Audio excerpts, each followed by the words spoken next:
बहन अल्लाह की तरफ से एक अमानत है। जो भाई इस अमानत को मोहब्बत, अदब और ख़याल से निभाता है, अल्लाह इसकी ज़िंदगी में सुकून, बरकत और खुशी अता करता है। इस्लाम हमें ये सिखाता है कि बहन के साथ नरमी करें, उसकी ज़रूरियात का ख़याल रखें, उसके दुख में साथ दें।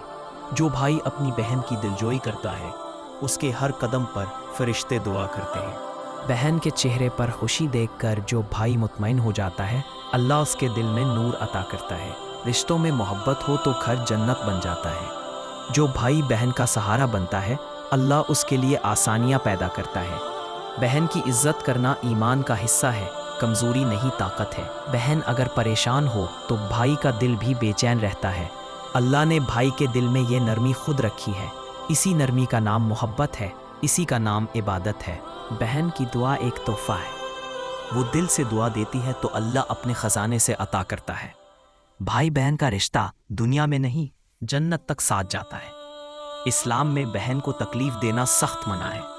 बहन का दिल तोड़ना अपने नसीब की बरकत तोड़ने के बराबर है। जिस भाई के दिल में बहन के लिए रहमत होती है, अल्लाह उसे बुलंद मर्तबा देता है। रिश्तों में मोहब्बत हो तो घरानों में सुकून उतरता है। बहन का रिश्ता दुनिया में सबसे नरम और पाक ताल्लुक़ है। इस रिश्ते में जितना सब्र, मोहब्बत और कुर्बानी होगी, अल्लाह उतनी ही बरकतें नाजिल करेगा। बहन भाई एक ही दरख्त की दो शाखें हैं, अगर एक टूट जाए तो दूसरा भी अधूरा रह जाता है। अल्लाह इस रिश्ते में मोहब्बत, रहमत और खैर डाले, आमीन। वीडियो अच्छी लगे तो लाइक ज़रूर करें, बहन भाई को टैग करके शेयर करें और चैनल को सब्सक्राइब करके मोहब्बत का सवाब कमाएं। एक लाइक आपके दिल की मोहब्बत और एहसास की पहचान है। प्लीज़ लाइक करना ना भूलें, शेयर करें, हो सकता है किसी का दिल मजबूत हो जाए।